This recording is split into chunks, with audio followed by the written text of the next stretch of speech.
Selamat malam, Bapak Adi Mursalin SMM.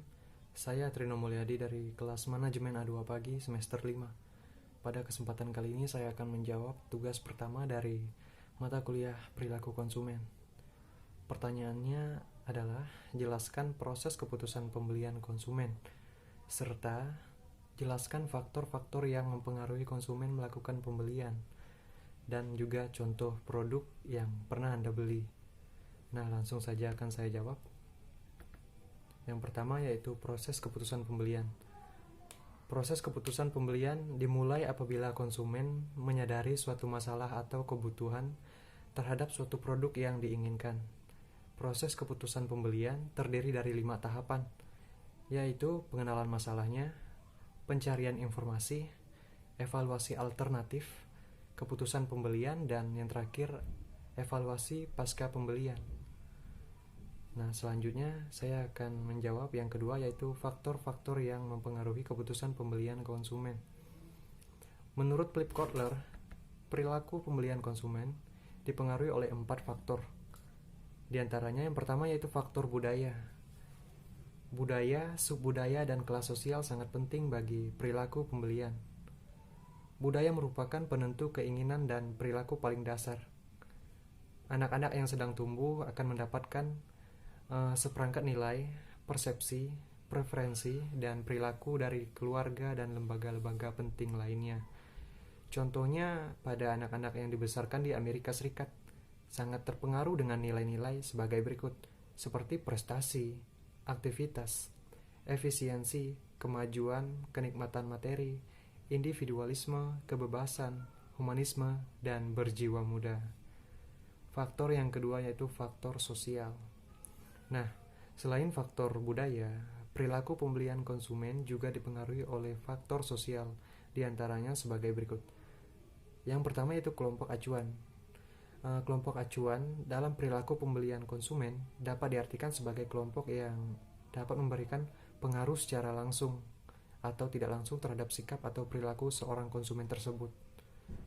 Kelompok ini biasanya disebut dengan kelompok keanggotaan, yaitu sebuah kelompok yang dapat memberikan pengaruh secara langsung terhadap seorang konsumen tadi. Yaitu yang kedua, keluarga.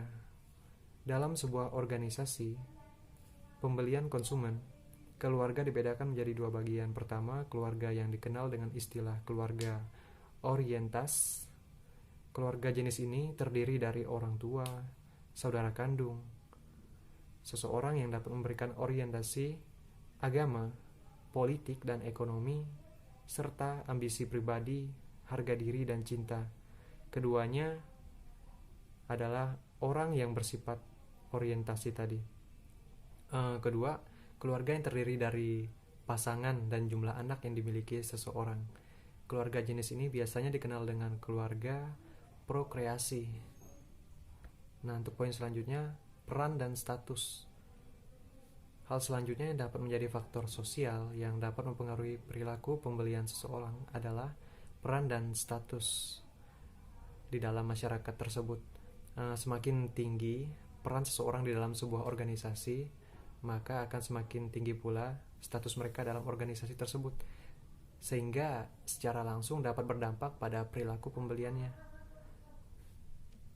Untuk poin ketiga, faktor yang mengaruhi keputusan pembelian ini yaitu pribadi dari seorang konsumen itu masing-masing. Nah, keputusan pembelian juga dapat dipengaruhi oleh karakteristik pribadi, diantaranya usia tadi, dan tahap siklus hidup, pekerjaan, keadaan ekonomi, gaya hidup, serta kepribadian dan konsep diri pembeli tersebut. Nah, poin selanjutnya, gaya hidup. Gaya hidup dapat diartikan sebagai sebuah pola hidup seseorang yang terungkap dalam aktivitas, minat, dan opininya yang terbentuk melalui sebuah kelas sosial. Jadi gaya hidup ini sangat mempengaruhi juga faktor keputusan pembeli oleh konsumen. Dan untuk poin selanjutnya, kepribadian. Setiap orang memiliki berbagai macam karakteristik kepribadian yang berbeda-beda yang dapat mempengaruhi aktivitas kegiatan pembeliannya. Kepribadian merupakan ciri bawaan psikologis manusia yang berbeda, yang menghasilkan sebuah tanggapan relatif, konsisten, dan bertahan lama terhadap rangsangan lingkungannya tadi. Nah, kepribadian juga biasanya digambarkan dengan menggunakan ciri bawaan seperti kepercayaan dirinya, dominasinya, kemampuan dari orang tersebut, bersosialisasi, pertahanan diri, dan kemampuan beradaptasinya. Kepribadian juga dapat menjadi variabel yang sangat berguna dalam menganalisis pilihan merek konsumen. Hal ini disebabkan karena beberapa kalangan konsumen akan memilih merek yang cocok dengan kepribadian mereka. Untuk pertanyaan terakhir, yaitu jelaskan contoh produk yang pernah Anda beli. Produk yang pernah saya beli yaitu seperti sepatu, tas, kemeja, baju, dan lain-lain. Nah, dalam menentukan pembelian tersebut, saya butuh yang namanya proses, di mana pertama-tama saya melihat kualitas dari barang tersebut, mensurvei harga. Nah, setelah melihat mana yang baik dan mana yang nyaman digunakan, barulah saya menentukan keputusan saya untuk membeli barang tersebut atau tidak. Nah, begitu. Mungkin sekian jawaban dari saya. Terima kasih atas perhatiannya. Selamat malam.